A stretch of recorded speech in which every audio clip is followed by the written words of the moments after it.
कहते हैं, जब पृथ्वी पर अधर्म बढ़ने लगता है, जब असुरों की शक्ति मनुष्यों से अधिक हो जाती है और जब धर्म की नींव डगमगाने लगती है, तब स्वयं भगवान या उनके अंश अवतरित होते हैं।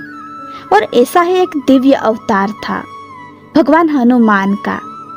पर क्या आपने कभी सोचा है कि हनुमान जी का जन्म क्यों हुआ? आखिर किस कारण से उन्होंने इस धरती पर अवतार लिया? बहुत पहले त्रेता युग का समय था। रावण अपनी शक्ति के चरम पर था। वह न सिर्फ लंका का राजा था, बल्कि समस्त लोकों पर विजय पाने की महत्वाकांक्षा रखता था। उसने घोर तप किया था और ब्रह्मा जी से वरदान पाया था कि कोई देवता, दानव या असुर उसे नहीं मार सकेगा। लेकिन अहंकार में उसने यह नहीं कहा कि मनुष्य या वानर उसे न मार सके। इसी वरदान के कारण वह अजय बन गया था। देवता, ऋषि और मनुष्य सभी उसके अत्याचारों से पीड़ित थे। और तभी देवताओं ने भगवान विष्णु से प्रार्थना की, प्रभु, अब केवल आप ही इस अन्याय का अंत कर सकते हैं। भगवान विष्णु ने वचन दिया, जब समय आएगा मैं स्वयं राम के रूप में पृथ्वी पर जन्म लूंगा। लेकिन उस कार्य में मेरी सहायता के लिए एक ऐसी शक्ति चाहिए होगी जो मेरे समान तेजस्वी हो, पर पूरी तरह भक्तिमय भी हो। और तब देवताओं ने मिलकर उसे एक अद्भुत आत्मा को जन्म देने का निश्चय किया, जो शक्ति, भक्ति और विनम्रता का प्रतीक बनेगी। उस समय वायुदेव, जो प्राणों के स्वामी कहे जाते हैं, उन्हें यह दिव्य कार्य सौंपा गया। वही अंजना नाम की एक अप्सरा, जो अपने पिछले जन्म में स्वर्ग से श्रापित होकर वानर रूप में पृथ्वी पर आई थी, वे तपस्या में लीन थी। वे भगवान शिव की आराधना कर रही थी ताकि उन्हें एक तेजस्वी पुत्र प्राप्त हो जो संसार का कल्याण करे। शिवजी उनकी भक्ति से प्रसन्न हुए।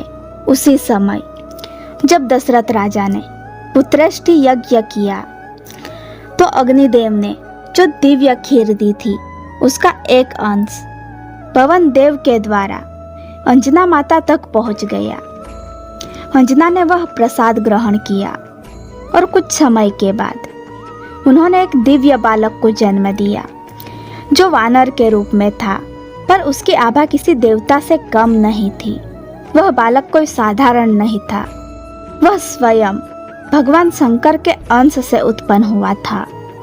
उसे ही हम आज हनुमान के नाम से जानते हैं। हनुमान जी का जन्म किसी युद्ध या बदले के लिए नहीं हुआ था। उनका जन्म भक्ति की स्थापना के लिए हुआ था। उनका जीवन एक संदेश था कि शक्ति भी अर्थपूर्ण होती है जब वह किसी उच्च उद्देश्य की सेवा में लगाई जाए। बाल्यकाल में हनुमान अत्यंत चंचल और जिज्ञासु थे। कहा जाता है, एक दिन उन्होंने सूरज को लाल फल समझकर निगल लिया। पूरा ब्रह्मांड अंधकार में डूब गया।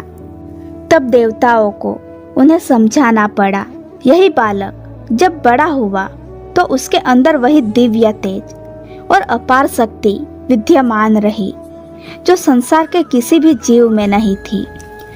कहते हैं, भगवान विष्णु ने उन्हें अपने अवतार श्री राम के लिए भेजा था, ताकि वे उस कार्य में सहायक बन सके जिसके लिए विष्णु स्वयं जन्म लेने वाले थे। हनुमान जी का अवतार केवल रावण के वध के लिए नहीं था, बल्कि राम भक्ति को संसार में स्थापित करने के लिए था। क्योंकि जब शक्ति भक्ति के साथ मिलती है, तभी धर्म की रक्षा संभव होती है। वास्तव में हनुमान जी का जीवन ही इस बात का प्रमाण है कि एक सच्चा भक्त स्वयं भगवान से भी श्रेष्ठ स्थान पा सकता है। भगवान श्री राम ने भी कहा था, हनुमान, तुम्हारे बिना मैं कुछ भी नहीं कर पाता। और यह वही क्षण था जब भक्ति ने भगवान को भी विनम्र बना दिया। हनुमान जी का अवतार उस प्रेम को दर्शाता है जो निस्वार्थ है। उन्होंने श्री राम की सेवा में सब कुछ समर्पित कर दिया। जब सीता माता का पता लगाने का कार्य उन्हें सौंपा गया तो उन्होंने लंका की सारी सीमाएं तोड़ दी, समुद्र पार किया, राक्षसों से लड़ा और रावण की लंका को जला दिया।